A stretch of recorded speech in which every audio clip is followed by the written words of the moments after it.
On this channel, you'll find practical lessons and guidance on vocational education in agriculture and horticulture.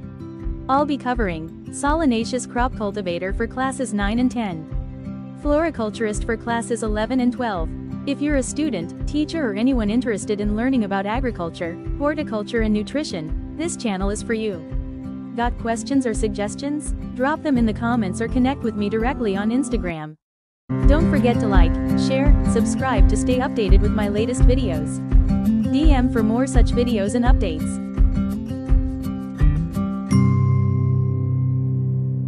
Hello viewers, যদি প্ৰথমবাৰৰ বাবে মোৰ video চাইছে তেন্তে like share and subscribe কৰিবলৈ নাপাহৰিব আৰু আমাৰ ভিডিওছবোৰ বিশেষকৈ vocational trade agriculture and horticulture from level 1 to level 4 food and nutrition আৰু ফুড সায়েন্স এণ্ড টেকনলজিৰ ওপৰত থাকিব তেন্তে আহক আমি আৰম্ভ কৰোঁ আমাৰ ভোকেশনাল ট্ৰেডৰ Second job role floriculturist যোনটো ক্লাছ 11 আৰু 12 কাৰণে হয় আজি আমি আৰম্ভ কৰিম ক্লাছ 12 ফাৰ্ষ্ট চেপ্টাৰটোৰ পৰা যোনটো হৈছে cultivation of China aster China এষ্টাৰক আমি ক্যালিষ্টোফাছ সিনেনচিছ বুলিও কওঁ সাইন্টিফিক নেম হয় আৰু ইয়াৰ ইন্ট্ৰোডাকচনটো আমি এতিয়া চাওঁ ইয়াৰ ফ্যামিলিটো হৈছে এষ্টাৰচিয়াই Native to China, popular annual flower worldwide. Seen dekhor hoy aru biশ্বজুৰি প্ৰসিদ্ধ হয় ইয়াৰ ব্যৱহাৰ আমি ট্ৰেডিশনাল ফ্লাৱাৰ হিচাপে কৰো cut flower bedding and border plant এতিয়াতো আপোনালোকে জানে যে আমাৰ দুটা টাইপৰ ফ্লাৱাৰ আছে এটা হৈছে কাট ফ্লাৱাৰ আৰু লুজ ফ্লাৱাৰ আমি এই ফুলপাহক চাইনা এষ্টাৰ ফুলপাহক আমি কাট ফ্লাৱাৰ হিচাপে ব্যৱহাৰ কৰিব পাৰো য'ত আমি ঠাৰিয়ে হৈতে ইয়াক হাৰ্ভেষ্টিং কৰিব লাগে ইয়াক বেডিং প্লান্ট আৰু নহলে আমি বৰ্ডাৰটো ইয়াক লগাব পাৰো এইবাৰ মই চেষ্টা কৰিছো অসমীয়াটো আপোনালোকক নোটছখিনি দিবলৈ কাৰণ যেহেতু প্ৰায়খিনি ল'ৰা ছোৱালী অসমীয়া মিডিয়ামৰ এই কোৰ্সটো পঢ়ি আছে তাৰ বাবে তেওঁলোকৰ সুবিধা হ'ব কাৰণে মই অসমীয়াটো নোটছখিনি আনিছো আৰু যদি আপোনালোকক এই পিডিএফখন লাগে তেতিয়া হলে মোক তলত কমেন্ট কৰিব মই আপোনালোকক প্ৰভাইড কৰিম নহলে আপোনালোকে মোক ডাইৰেক্টলি ইনষ্টাগ্ৰামত ডিএমও কৰিব পাৰে আমি এতিয়া গৈছো আমাৰ নেক্সট স্লাইডখনলৈ যোনটো হৈছে ভেৰাইটিজ বিভিন্ন ধৰণৰ ভেৰাইটিজ আছে কামিনী পূৰ্ণিমা ফুলি গণেশ পিংক ফুলি গণেশ পাৰ্পল ফুলি গণেশ ভায়োলেট আৰু ফুলি Ganesh white Shashank violet cushion যোনটো আমাৰ ইণ্ডিয়ান ৰেড ভেৰাইটি হয় ইয়াত মই অসমীয়া যোনটো নোটছ হেতু দিছো আপোনালোকে চাব পাৰে নেক্সট আমি গৈছো ক্লাইমেটলে ইয়াক অপটিমাল টেম্পাৰেচাৰ যোনটো লাগে হেতু হৈছে night temperature optimal night temperature হৈছে 10 to 18 ডিগ্ৰী সেলসিয়াছ আৰু দিনত যোনটো হ'ব লাগে হেতু হ'ব লাগে 20 to 30 আৰু ৰাতি হ'ব লাগে 15 to 17 ডিগ্ৰী সেলসিয়াছ আৰু ৰিলেটিভ হিউমিডিটি টো হ'ব লাগে 50 to 60% ৰিলেটিভ হিউমিডিটি মানে আমাৰ বতাহত আমাৰ এয়াৰত কিমান ওয়াটাৰ ভেপাৰ প্ৰেজেন্ট থাকে এটোকে ৰিলেটিভ হিউমিডিটি বুলি কোৱা হয় এক্সাম্পল দিবলৈ গলে যেতিয়া আপোনালোকে গৰম পানীৰে শাৱাৰ লয় তেতিয়া বাথৰুমটো খুব ভেপাৰ নিচিনা হৈ থাকে হেতু বস্তুৱে হয় যোনটো আমি জলবাষ্প বুলিও কওঁ হেতু বতাহত কিমান থাকে হেতুৱে ৰিলেটিভ হিউমিডিটি হয় নেক্সট স্লাইডখনলৈ আহো য'ত মাটিৰ কথা কোৱা হৈছে চাইনা এষ্টাৰৰ খেতি কাৰণে মাটিডোখ কেনেকুৱা হ'ব লাগিব স্যান্ডি লোম অৰ লোমি সইল হ'ব লাগিব ৰিচ ইন অৰ্গেনিক মেটাৰ বা জৈৱিক পদাৰ্থত বহুত বেছি থকা হ'ব লাগিব well drained মানে কোনো কাৰণত পানী জমা হৈ থকা হ'ব না লাগিব pH range to 6.8 to 7.5 হ'ব লাগিব এতিয়া এটা কোৱেশ্চন ইয়াতে এৰাইজ হ'ব পাৰে যে স্যান্ডি লোম আৰু লোমি সইল আমি কেনেকৈ চিনি পাম স্যান্ডি লোম এণ্ড লোমি সইল জানিবৰ বাবে এইটো অসমীয়াৰ নোটছটো হয় আমি জানিব লাগিব যে সইলৰ কেবা প্ৰকাৰৰ টেক্সচাৰ আছে সইল টাইপ কেবা প্ৰকাৰৰ আছে স্যান্ডি লোম সইল আছে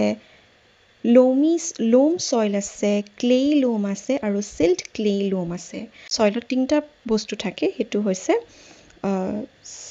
সিল্ট,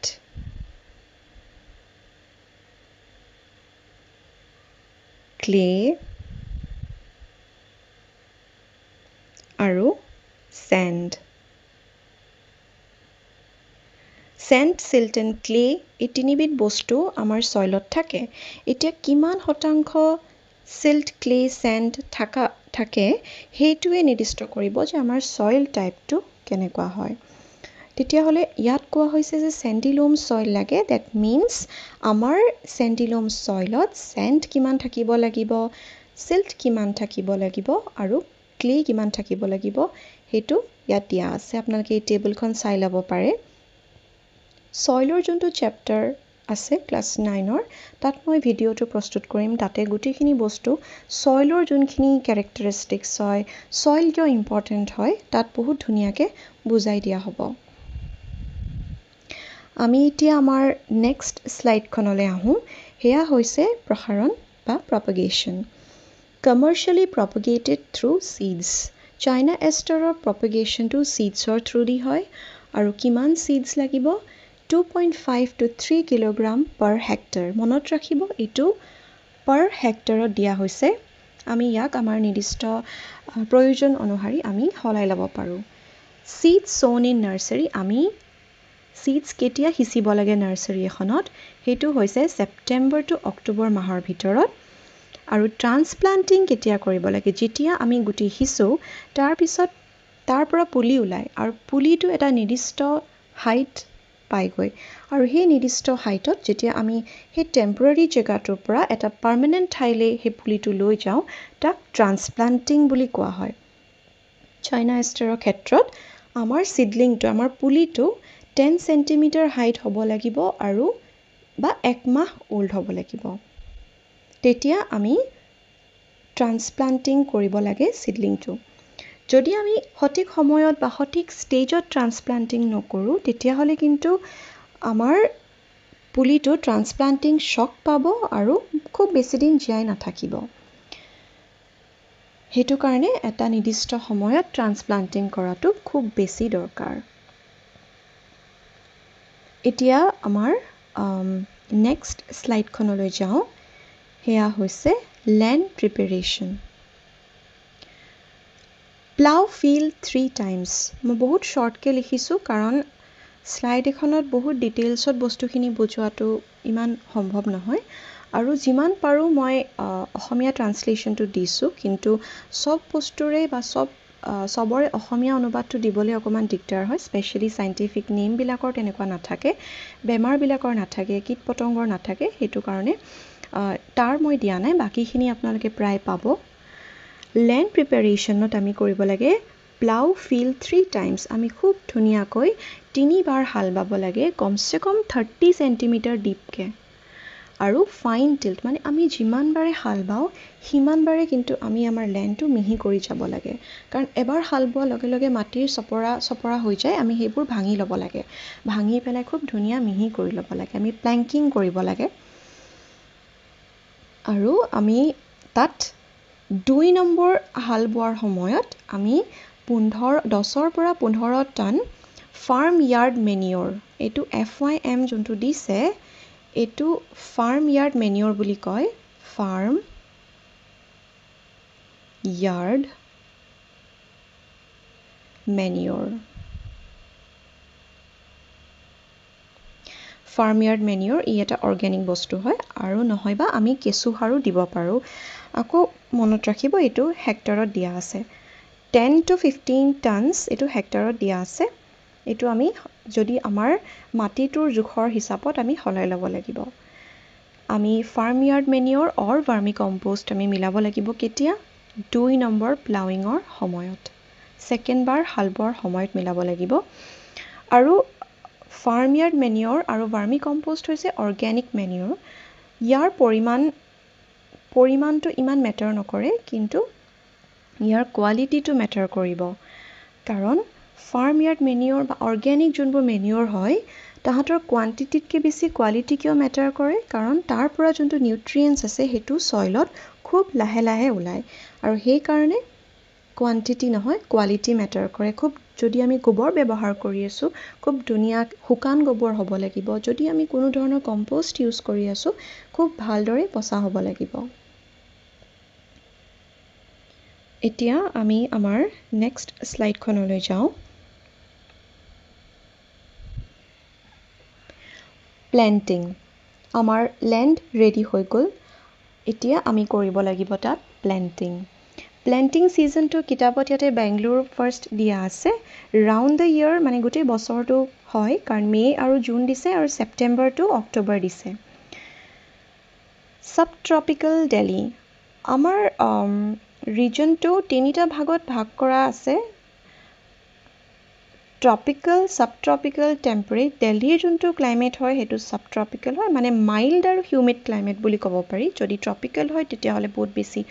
গৰম হ'ব আৰু টেম্পাৰেট বুলি ক'লে অকণমান তাতকৈ ঠাণ্ডা হ'ব এতিয়া দিল্লীত আমি কৰিব লাগে ছেপ্টেম্বৰ টু অক্টোবৰত আমি গুটি সিঁচিব লাগে আৰু ট্ৰান্সপ্লান্ট কেতিয়া কৰিব লাগে অক্টোবৰৰ পৰা নৱেম্বৰলৈকে যেতিয়া আমাৰ পুলিটো এটা নিৰ্দিষ্ট হাইট এটা নিৰ্দিষ্ট ষ্টেজ পাই যাব যোনটো আমি ইয়াৰ আগৰ স্লাইডত পঢ়িছিলোঁ যে 1 month old হ'ব লাগিব নেক্সট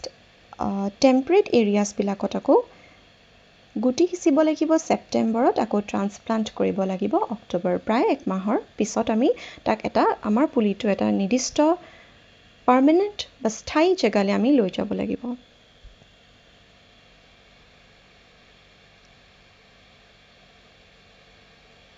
স্পেচিং এতিয়া আমি যেতিয়া আমাৰ পুলিকেইটা আমি যেতিয়া এটা পাৰ্মানেণ্ট ঠাইলৈ লৈ যাম নাৰ্চাৰী বেড হ'ব পাৰে আৰু সেই নাৰ্চাৰী বেডত যেতিয়া আমি আমাৰ পুলিখিনি লগাম তেতিয়াহ'লে এটা সঠিক ব্যৱধান থকাটো বহুত দৰকাৰ কাৰণ আমাৰ পুলিটোতো সদায় সৰুৱে হৈ নাথাকে সেইটো ডাঙৰো হ'ব লাহে লাহে তেতিয়া সেই পুলিটো ডাঙৰ হোৱাৰ বাবে তাক এটা আমি স্পেচিং দিব লাগিব যাতে সি ধুনীয়াকৈ গ্ৰ' হ'ব পাৰে আমি কিমান স্পেচ এৰিব লাগিব নৰ্মেল যোনটো আমি স্পেচ এৰোঁ সেইটো হৈছে 30 × 30 চেণ্টিমিটাৰ্ছ বা 45 × 45 চেণ্টিমিটাৰ আৰু যদি আমাৰ মাটিটো অকণমান লাইট হয় তেতিয়াহ'লে তাত 45 × 20 চেণ্টিমিটাৰ আমি এৰিব লাগিব আৰু মিডিয়াম চইলত 60 × 20 চেণ্টিমিটাৰ্ছ মনত ৰাখিব ল'ৰা ছোৱালীবিলাকে পৰীক্ষাত মিটাৰ এণ্ড চেণ্টিমিটাৰত বহুত ভুল কৰে যেতিয়া আমি এখন নাৰ্চাৰী বেডৰ কথা কওঁ তাৰ হাইটটো সদায় চেণ্টিমিটাৰ্ছত থাকে তাৰ দীঘলটো আৰু বহলটো মিটাৰ্ছত থাকে তেতিয়াহ'লে কেতিয়াও যাতে সেইটো বস্তু ভুল নহয় কাৰণ ইয়াত যদি আমি 30 × 30 চেণ্টিমিটাৰ নকৰি যদি ভুলতে মিটাৰ কৰি দিওঁ তেতিয়াহ'লে কিন্তু ব্যৱধানটো বহুত বেছি ডাঙৰ হৈ যাব এইটো এখন মই ফটো এখন লগাইছোঁ তাত আপোনালোকে চাব পাৰে এইটো আপোনাৰ বৰ্ডাৰৰ কাৰণে কিমান স্পেচ ৰাখিছে এয়া চাওকচোন বৰ্ডাৰত ইমান স্পেচ ৰাখিছে তাৰপিছত আৰু গোটেইবিলাক চিডলিংছৰ মাজত গেপ এটা এৰিছে দেখিছেনে গেপটো এইটো স্পেচিং ৰখাটো বহুত প্ৰয়োজন কাৰণ আমাৰ যেতিয়া আমি হাৰ্ভেষ্টিং কৰিম তেতিয়া আমি কোনফালেৰে যাম হাৰ্ভেষ্টিং কৰিবলৈ যদি আমি স্পেচ নেৰোঁ সেইটো কাৰণে যেতিয়া আমি আগৰ আহি থকা ভিডিঅ'ছবিলাকত মই সেইটো বস্তু বুজাম যে আমি গুটি কেনেকৈ সিঁচিব লাগে আমাৰ দুটা মেথড আছে লাইন ছ'য়িং আছে ব্ৰডকাষ্টিং আছে কোনটো ভাল কোনটো বেয়া আৰু কিয় কৰিব লাগে সেইটো মই আপোনালোকক বুজাম এতিয়া মই আশা কৰোঁ যে আপোনালোকৰ এইখিনি বস্তু বুজি পাইছে নেক্সট আমি আমাৰ নেক্সট স্লাইডখনলৈ গৈ আছোঁ সেইটো হ'ব মেনিউৰ এণ্ড ফাৰ্টিলাইজাৰ এতিয়া মেনিউৰ এণ্ড ফাৰ্টিলাইজাৰ এক্সপ্লেনেশ্যনটো মই এইটো ভিডিঅ'ত কৰা নাই কাৰণ মই আৰু এটা ভিডিঅ' আনিম য'ত মেনিউৰ এণ্ড ফাৰ্টিলাইজাৰটো আৰু ভালকৈ বুজাব পাৰিম কাৰণ মেনিউৰ আৰু ফাৰ্টিলাইজাৰ এপ্লাই কৰাৰো বহুতখিনি মেথড আছে টপ ড্ৰেছিং আছে বেজেল আছে আৰু ফলিঅ' স্প্ৰে আছে এতিয়া কোনটো সময়ত কেনেকৈ এপ্লাই কৰিব লাগে সেইটো বস্তু আমি ভালদৰে পঢ়িম কিন্তু ইয়াত আমি চাব লাগিব যে ফাৰ্ম ইয়াৰ্ড মেনিউৰটো কিমান গৈছে 10ৰ পৰা 15 ton per hectare as a basil dose as a basil dose আৰু NPK এইটো বহুত ইম্পৰ্টেণ্ট হয় এইটো প্লেণ্ট নিউট্ৰিয়েণ্ট হয় যেনেকৈ মানুহক পুষ্টি লাগে তেনেকৈ প্লেণ্টছকো দৰকাৰ হয় NPK এইটো তিনিটা বস্তু হয় N মানে হৈছে নাইট্ৰজেন P মানে হৈছে ফছফৰাছ আৰু K মানে হৈছে পটাছিয়াম আৰু ফছফৰাছ আৰু NPKটো কিমান পৰিমাণত লাগে 120:80:120 কিলোগ্ৰাম পাৰ হেক্টৰ এইটো আকৌ ৰেচিঅ'টো এনেকৈ থাকিলে হ'ল পৰিমাণটো আমি আমাৰ সুবিধা অনুযায়ী আমাৰ দৰকাৰ অনুযায়ী আমি সলাই ল'ব পাৰোঁ আৰু ইয়াতে কৈছে N মানে হৈছে নাইট্ৰজেন P মানে হৈছে ফছফৰাছ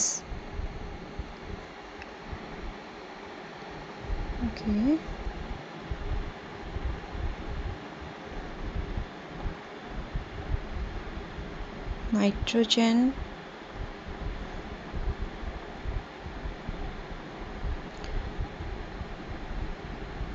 P মানে হৈছে ফছফৰাছ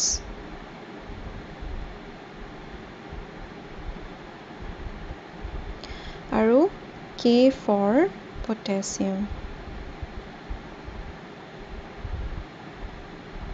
এইকেইটাই বহুত বেছি ইম্পৰ্টেণ্ট প্লেণ্ট নিউট্ৰিয়েণ্ট হয় যোনটো আমাক বাৰে বাৰে লাগি থাকিব NPK আমি এইটো প্ৰায় ইউজ কৰিম যেতিয়া মেনিউৰ এণ্ড ফাৰ্টিলাইজাৰৰ কথা আহিব নেক্সট ইৰিগেশ্যন যোনটো বহুত বেছি দৰকাৰী হয় কাৰণ ইৰিগেশ্যন যদি আমি কৰিব বিচাৰোঁ তেতিয়াহ'লে সদায় আমি গুৰুত্ব দিব লাগিব যে ই ডিপেণ্ড কৰিব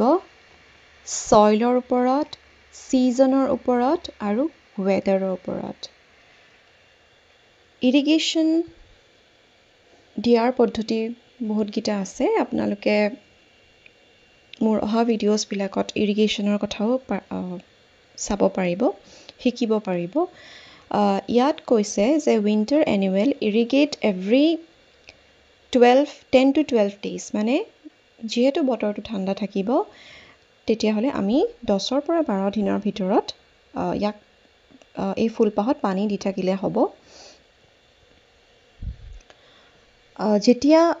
গৰম থাকে যেতিয়া গৰম দিন থাকে তেতিয়া কিন্তু ঘনাই পানী দিব লাগে সেইকাৰণে কৈছে যে ছিজন কেনেকুৱা ৱেডাৰ কেনেকুৱা যদি ৱেডাৰটো বৰষুণ দি বাৰিষা হয় বা বৰষুণ দি থাকে তেতিয়াহ'লে আমি তাত পানী দিব নালাগে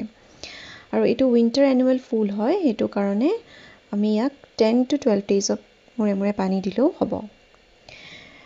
এতিয়া বহুত এটা ইম্পৰ্টেণ্ট অপাৰেশ্যন আহিলে সেইটো হৈছে পিঞ্চিং মানে হৈছে এটা এনেকুৱা প্ৰক্ৰিয়া য'ত আমি মেইন যোনটো মূল ডাল হয় তাৰ যোনটো ওপৰৰ অংশ হয় সেইটো আমি হয়তো পিঞ্চ কৰি দিওঁ বা আমি আঁতৰাই দিওঁ কিয় কৰোঁ practice to increase branches and flower ইয়াতে চাব যে যদি আমাৰ এইপাহ ফুল হয়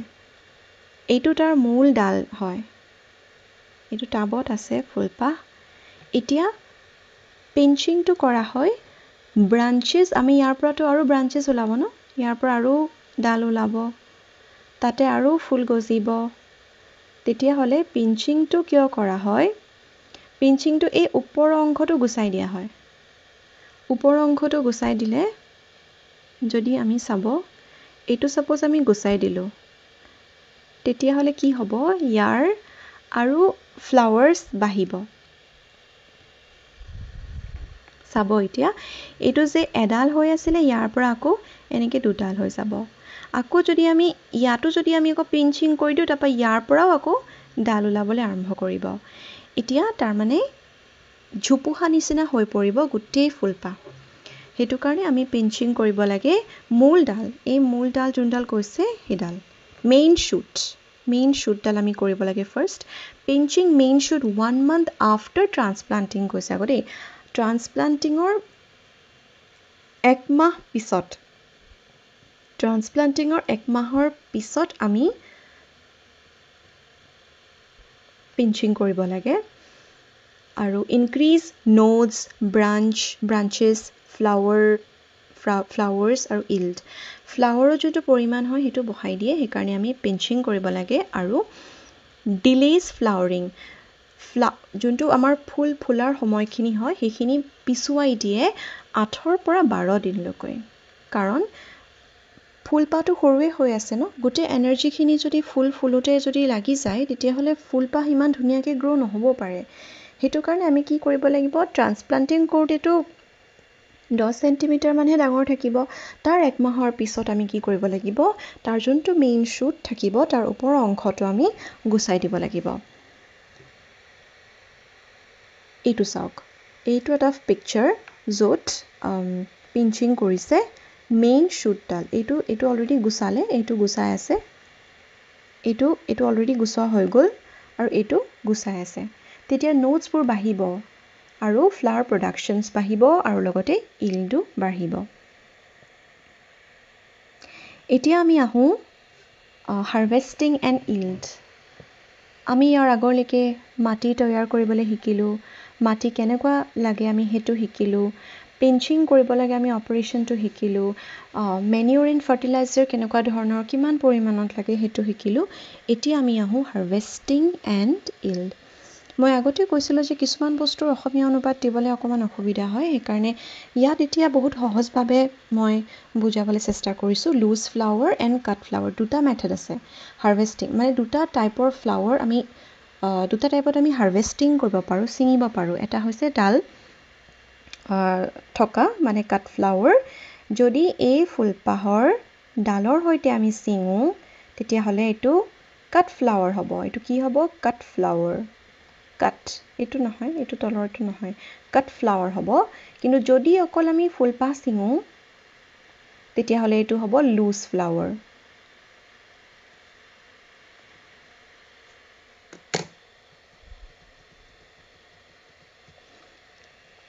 আৰু যদি আমি লুজ ফ্লাৱাৰ হিচাপে ছিঙো তেতিয়াহ'লে আমি ফুলৰ মালা পূজাত ব্যৱহাৰ কৰিব পাৰিম কিন্তু আমি কেতিয়া হাৰ্ভেষ্টিং কৰিব লাগিব মানে কেতিয়া ছিঙিব লাগিব যেতিয়া ফুলপাহ কমপ্লিটলি অ'পেন হৈ যাব ধুনীয়াকৈ ফুলি যাব তেতিয়া আমি লুজ ফ্লাৱাৰ হিচাপে ইয়াক হাৰ্ভেষ্টিং কৰিব লাগিব তাৰ মানে হৈছে অনলি ফুলপাহ ইয়াত কোনো ধৰণৰ ঠাৰি নাথাকে অনলি ফুলপাহ এতিয়া কাট ফ্লাৱাৰ হিচাপে যদি আমি হাৰ্ভেষ্টিং কৰিব বিচাৰোঁ তেতিয়াহ'লে আমি মন কৰিব লাগিব যে কালাৰটো ফুল্লি ডেভেলপ হৈছে এইটো ইয়াৰ ডাল আছে তলফালে ইয়াৰ ইল্ড কিমান হয় এতিয়া 15 পৰা 20 টন পাৰ হেক্টৰ লুজ ফ্লাৱাৰ প্ৰডাকশ্যন হয় লুজ ফ্লাৱাৰটো কিহৰ কাৰণে ব্যৱহাৰ হয় মালা বনাবৰ কাৰণে কাৰণ ইয়াত ঠাৰি নাথাকে আৰু ৱৰ্শ্বিপৰ কাৰণে ৱৰ্শ্বিপ মানে ভগৱানৰ আগত দিয়াৰ কাৰণে পোষ্ট হাৰ্ভেষ্ট এতিয়া আমি হাৰ্ভেষ্টিং কৰিলোঁ আমি ফিল্ডৰ পৰা আমি ছিঙি লৈ আনিলোঁ এতিয়া আমি তাক ৰাখিম কেনেকৈ নৰ্মেলি আপোনালোকে ক'ব যে আমি যেতিয়া ফুলপাহ কাটি আনো মেইনলি আমি ঠাৰিডালৰ সৈতে যদি আমি কাটি আনো তেতিয়াহ'লে আমি তাক পানীত ডুবাই ৰাখোঁ ফুলদানিত ৰাখোঁ হয় কথাটো ঠিকেই হয় কিন্তু আমি যদি ফুলদানিত অকল নৰ্মেল পানীত ৰাখোঁ কেইদিন ভাল হৈ থাকিব খুব বেছি 2-3 দিন ভাল হৈ থাকিব তাৰপিছত হয়তো ফুলপাহ বেয়া হৈ যাব মৰহি যাব